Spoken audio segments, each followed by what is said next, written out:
As I said, we must make climate change a vital component of our national policies. Kahalagahan ng pagtutok sa usapin ng climate change, ito ang iniwang leksyon ng Super Typhoon Yolanda na nanalasa sa Tacloban noong 2013. Ayon kay Pangulong Ferdinand Marcos Jr., dapat maging bahagi na palagi sa pagbuo ng polisiya ng gobyerno ang ukol sa climate change upang matiyak na hindi na mauulit ang anumang trahedya na nag-iiwan ng malaking pinsala maging sa buhay ng mamamayan. We must make sure that we apply our knowledge on climate change to every plan, to every decision and initiative, so we can build stronger and more resilient communities. Be assured that the government is always striving to ensure that such tragedies of this magnitude will be avoided and will be adapted to. Sa kanya rin talumpati, nagpasalamat si PBBM sa lahat ng tumulong upang muling makabangon ng bayan ng Tacloban at buong lalawigan.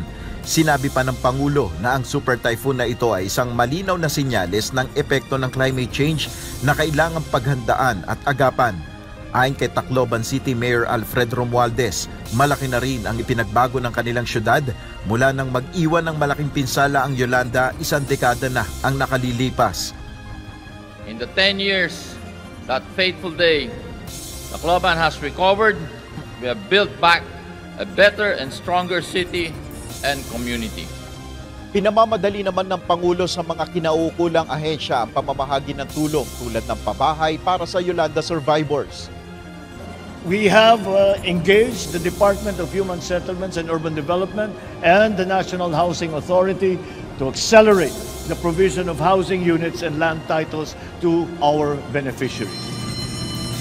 Welcome everyone! Bilang bahagi pa rin ng paggunita sa 10th anniversary ng Typhoon Yolanda, dinaluhan ng Pangulo ang 2023 Handa Pilipinas Visayas Leg Opening Ceremony. Isa itong taunang exposition ng mga inobasyon sa disaster risk reduction and management. Itinampok rin dito ang mga leksyon na iniwan ng Super Typhoon Yolanda. Kabilang ang pagkilala sa mga institusyon na nagambag para sa mabilis na pagbangon ng Region 8 sa pamamagitan ng agham at teknolohiya.